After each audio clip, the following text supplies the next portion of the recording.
Welcome to Willow Creek, a place shrouded in mystery and darkness. This is the story of the Death House, a place where shadows whisper and the air is thick with dread. Tonight we delve into the mystery of the Death House, where the line between the living and the dead blurs. Join us as we uncover the secrets hidden within its walls. Our journey begins with a skeptical dare. 4 friends, college seniors. They scoffed at legends, laughed at fear. Mark the leader, Sarah the skeptic, John the joker, Emily the quiet one. They had heard the stories, the whispers of haunted places, but they never believed them. To them it was all just folklore, tales spun to scare children. They were determined to prove that there was nothing to be afraid of, that fear was just a product of the mind.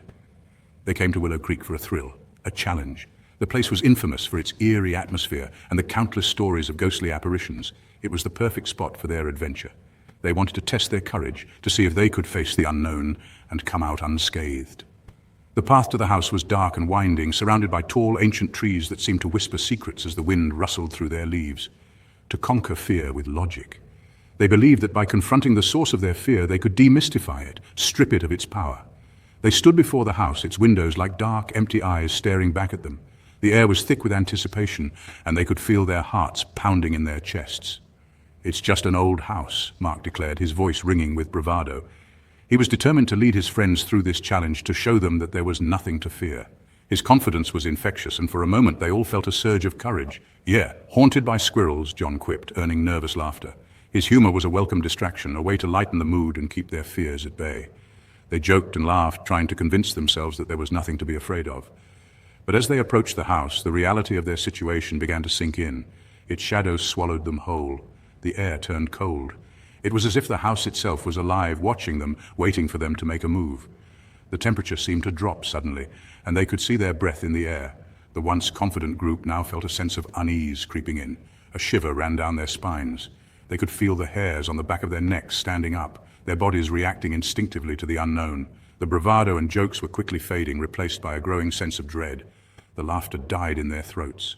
They stood there frozen, unsure of what to do next. The house loomed before them, a silent, ominous presence. They had come to conquer their fears, but now, standing at the threshold of the unknown, they realized that this was more than just a game. This was a test of their courage, their resolve, and their friendship. Little did they know, their courage would soon be tested. The front door creaked open, an invitation or a warning. Musty air hit them, the scent of decay, of things long dead. Inside, darkness reigned, shadows danced in the moonlight, filtering through grimy windows. Each step felt heavy. The silence was oppressive. Broken only by their own breathing, they explored. Each room, a portrait of despair, dust-covered furniture, torn wallpaper. A sense of dread grew with every passing moment. The house seemed to breathe, its walls echoing with the cries of the past. They felt it, a presence, unseen but watching, waiting. A floorboard creaked above. Footsteps. No one was up there. They huddled closer, nerves fraying. Then a whisper, soft, indistinct, but undeniably there. It seemed to come from the walls themselves. "Get out," the whisper rasped. A chill ran down their spines. John's bravado crumbled. He swore he saw a figure in the shadows, a fleeting glimpse of a woman in white, her face a mask of sorrow. The unseen presence grew stronger. Fear, a tangible thing, tightened its grip. Section 5, the unseen guest. The temperature plummeted. Their breath formed clouds in the air. A child's laughter echoed from the hallway, cold, mocking, and utterly out of place. Sarah shivered. Her skepticism wavered. The laughter grew louder, closer. A book flew off a shelf. Papers scattered across the floor. The unseen entity was toying with them, enjoying their fear. They were trapped with something sinister, something ancient, and it was growing bolder. Suddenly they felt a chilling touch. An unseen guest had joined their gathering, its presence sending shivers down their spines. Section 6, panic's grip. Panic set in. They had to get out, now. They scrambled for the door, but it wouldn't budge. It was locked. They rattled the handle, pounded on the wood, but the door wouldn't give. "Help us!" Emily cried, her voice choked with terror. Her pleas were answered by silence. They were not alone. The house seemed to come alive, its malevolent spirit intent on driving them to madness. The air grew heavy, suffocating. They could feel their hearts pounding in their chests. Section 7, a desperate escape. The night was thick with tension, the full moon casting an eerie glow over the old, decrepit house. Shadows danced ominously across the walls, creating an atmosphere of dread. Mark, his face pale and eyes wide with fear, scanned the room frantically. Every creak and groan of the house seemed amplified in the silence, making his heart race even faster. Desperation took hold as he tried the door, but it wouldn't budge. The house seemed to have them in its grip, refusing to let go. He turned to the window, hoping for an escape, but it too was locked tight, the glass unyielding despite his efforts. He signaled to the others, their faces mirroring his desperation. They gathered by the window, their breaths shallow and quick, eyes filled with a mix of hope and fear. Mark's hand found a heavy candlestick on a nearby table. He gripped it tightly, feeling the weight of it in his hand, a small comfort in the midst of chaos. With a determined look, he swung it with all his might. The sound of shattering glass echoed through the room, a momentary victory in their desperate situation. They clambered through the opening one by one, but the house seemed to fight back. The jagged edges of the broken window cut into their skin, and the frame seemed to tighten around them. Ignoring the cuts and scrapes, they pushed forward. Adrenaline fueled their escape, giving them the strength to keep moving despite the pain. They ran into the night, not daring to look back. The fear of what might be behind them was enough to keep them going, their only focus on getting as far away as possible. The sounds of their own panicked breaths filled the night, a constant reminder of the danger they were fleeing from. Each step felt like a small victory, a step closer to freedom. They didn't stop until they reached the safety of their car. The sight of it brought a wave of relief, their sanctuary in the darkness. They piled in, hearts still racing, but knowing they had made it out alive. Section 8, the horror revealed, safe at last. They huddled together, shaking and breathless. They had faced their fears and barely escaped with their lives. In a moment of clarity, they uncovered the horror that lay at the heart of the death house. A local historian told them the tragic tale, a family torn apart by dark forces. Their souls, trapped within these walls, doomed to roam the house for eternity. The children's laughter, the woman in white. Pieces of a tragic puzzle fell into place. They had been warned, but they hadn't listened. Section 9, Willow Creek's curse. The experience changed them forever. It was a night that would haunt their memories, a night that would leave an indelible mark on their souls. The shadows of Willow Creek were not just shadows. They were the remnants of a dark past, a past that refused to stay buried.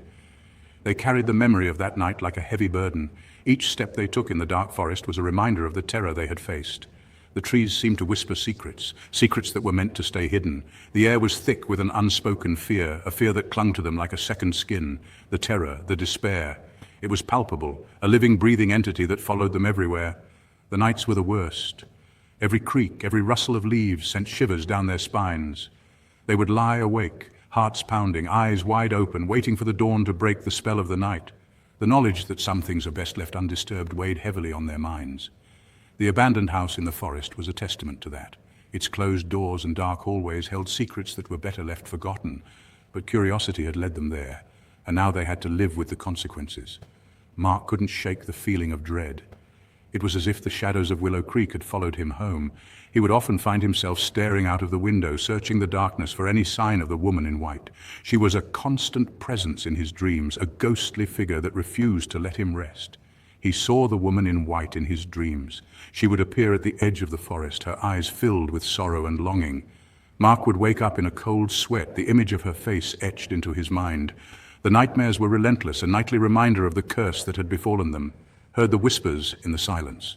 They were faint, almost imperceptible, but they were there. Mark would strain to hear them, trying to make sense of the words, but the whispers were elusive, always just out of reach. They seemed to come from the very walls of his house, a constant reminder of the unseen world that lurked in the shadows. Sarah, once a skeptic, now believed. She had always dismissed the stories of Willow Creek as mere superstition, but that night had changed everything. She had felt the presence of the unseen world, had seen the shadowy figures that moved in the darkness. Her skepticism had been replaced by a deep-seated fear, a fear that she could not shake. She felt the presence of the unseen world everywhere. It was in the dimly lit rooms of her house, in the empty playground at night. The world had become a place of shadows and whispers, a place where the line between the living and the dead was blurred.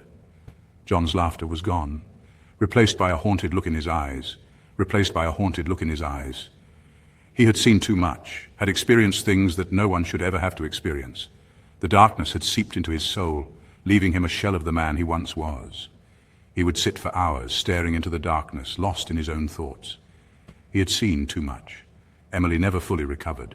The silence of the house had seeped into her soul. She would sit alone in the dark, the weight of the curse pressing down on her. The once lively house was now a place of silence and shadows, a place where the past refused to let go. The silence of the house had seeped into her soul. It was a silence that spoke of things best left unsaid, of secrets that were better left buried.